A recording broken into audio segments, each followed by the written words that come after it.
მადლობა მოწვევისთვის. პირველ რიგში მინდა სამძიმარი გამოუცხადო ოჯახს. დაიღუპა დიუშენით დაავადებული 17 წლის ბავშვი, საბა მაკარაშვილი. და ეს არის უკვე მეოთხე შემთხვევა ამ ბოლო 2 წელიწადში. დიუშენით გარდაცვალების ერთი ბავშვი 17 წლის დაიღუპა, მეორე ბავშვი დაიღუპა 21 წლის და მესამე დაიღუპა 28 წლის. ანუ საშუალო ასაკი გამოდის დაახლოებით 20 და 2 წელი, 21 წელი, ხო, გარდაცვალების.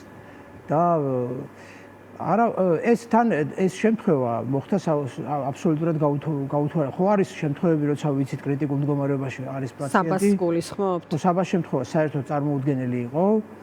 იმიტომ რომ ჩვენ ვიცით რომ არის პაციენტები კრიტიკულ მდგომარეობაში არის პაციენტი და საბა საერთოდ არ იყო ესეთ მდგომარეობაში. საბა იყო ჩვეულებრივი დიუშენის პაციენტი, როგორც ჩემი შვილია მაგალითად და როგორც უმრავლესობა. ეთში მყოფი პაციენტი.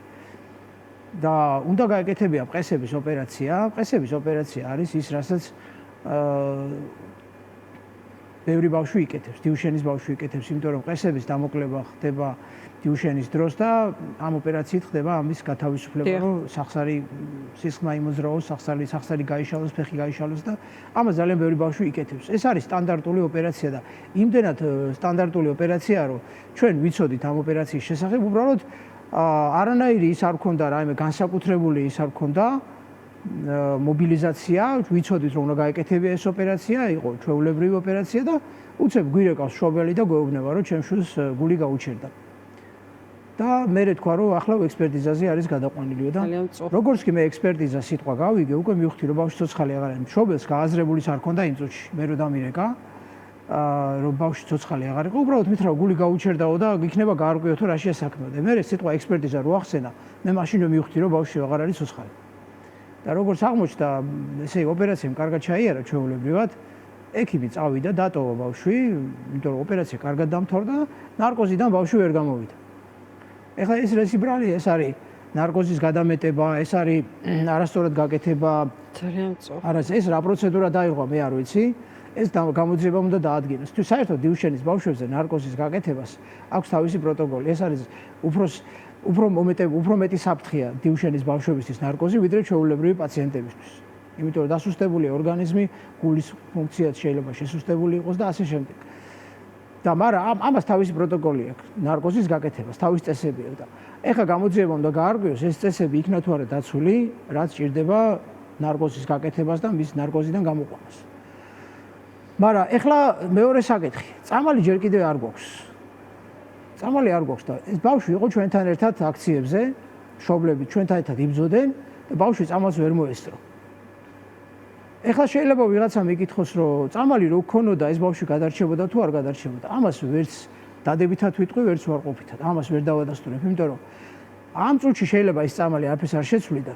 ამ ერთ დღეში, 2 დღეში და თუნდაც ერთ თვეში, მაგრამ ეს წამალი ჩვენ უნდა გქონოდა 1 წლის წინ, 2 წლის წინ, როცა დავიწყეთ უკვე მუშაობა, ხო, მაშინ უნდა ყოფილიყო ეს წამალი. ამიტომ თუ 1 წლით გადავახვევით ჩვენ ამ მოვლენას, მაშინ შეიძლება ვთქვათ, რომ წამალი რო ყოფილიყო, ეს ბავშვი არ მოგდებოდა. თუ 1 წლით უკან გადავახვევით. რამდენიმე დღეში თუ წამლებია შემოვა, მაშინ თქვენ ამბობთ, რომ ისევ მოგიწევთ მიმართოთ ხალხს. აი, ამაზე მითხარით, მართლა მაინტერესებს გულწრფელად, რა ხდება? ანუ როგორ განვითარდა მოვლენები? ძალიან ბევრი დრო არ გვაქვს, ამიტომ მინდა რომ ძალიან უწუხარი ამბავის გამო, რომელიც თქვენ მოყევით, უსამძიმრებს საბას ოჯახს და გითხარით რა ხდება წამალთან დაკავშირებით. ნუ პირველ რიგში მინდა ვთქვა, რომ დასაფასებელია ის, რომ ჯანდაცვის მინისტრი ყოველ კვირაში ხვდება ჩვენ და საქმის კურსში გვაყენებს. რომელი წელი გააგზავნა, რა პასუხი მიიღო, რომელი კომპანიიდან. ჩვენ ვიცით, რომ ერთ კომპანიასთან მოლაპარაკებები დასკვნით ფაზაშია და წამალი უნდა შემოვიდეს დაახლოებით აგვისტოში და მეორე კომპანიასთან მოლაპარაკება გაიჭედა.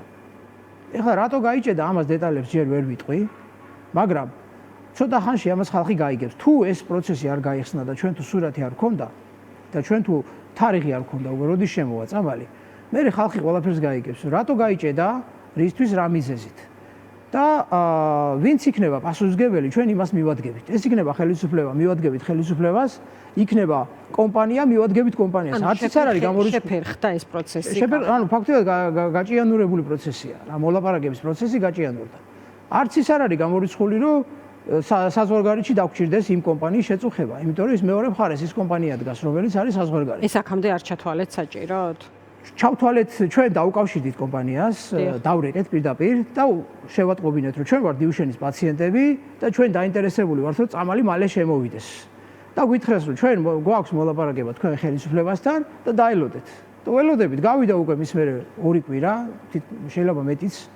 და ვართ ესე მოლოდინის რეჟიმში, ხო? მოლაპარაკებები არ დასრულებულა.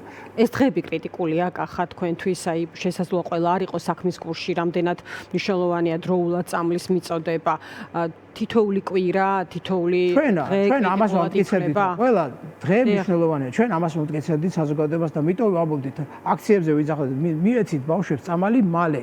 ამას ვიძახდით და მალე რას ნიშნავს? მალე იმას ნიშნავს, რომ ესე იგი წამალი ანელებს დაავადების პროცესს.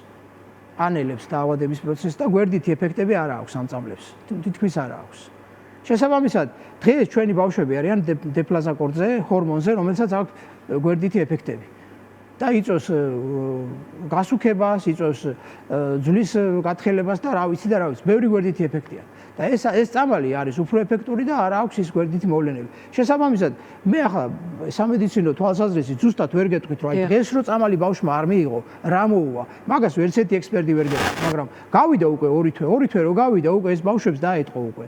მაგალითად, ზოგი ბავშვი, მაგალითად, მაგიდაზე ხელს ჭიქის აღება შეეძლო და ეხლა უკვე ჭიქას ვეღარ იღებს. ხო? ზოგ ბავშვს სხვა პრობლემები დაეწყო და ამიტომ დღე შეიძლება და საათი შეიძლება მართლა არ იყოს ისეთი გადამწყვეტი, მაგრამ 2 თვე გავიდა უკვე, ხო? აი ეს 2 თვე უკვე მართლა გადამწყვეტია. ამიტომ კრიტიკული ზღვარია 2 თვე, 2 თვე უკვე ჩვენთვის კრიტიკული ზღვარია. მესმის. ხო, ეს მინდოდა. დიდი მადლობა კახა წარმატებას გისურვებთ, არ ვიცი თუ მე მართლა ვერ თქვენ იცით ყველაზე უკეთ ამ საქმის შინაარსი და მე როგორც ერთ-ერთ მოქალაქე ჟურნალისტ მეგონა რომ ეს ამბავი იყო მორჩენილი დასრულებული და ყველაფერი ამ მე მინდა იმედი გამოთქვა რომ როგორც ჩანს ეს ასე არ არის. ჩვენ ისე ხალხის მიმართვა არ დავჭირდება, რომ ჩვენ ეს პრობლემას რამდენიმე დღეში მოვაგვარებთ. ამის იმედი მინდა ვთქვა. კი ბატონო, ყველამ ერთად დავიტოვოთ ეს იმედი, თუ არა და ხომ იცით რომ ხალხის მხარდაჭერა თქვენ გაქვთ და თან ძალიან დიდი.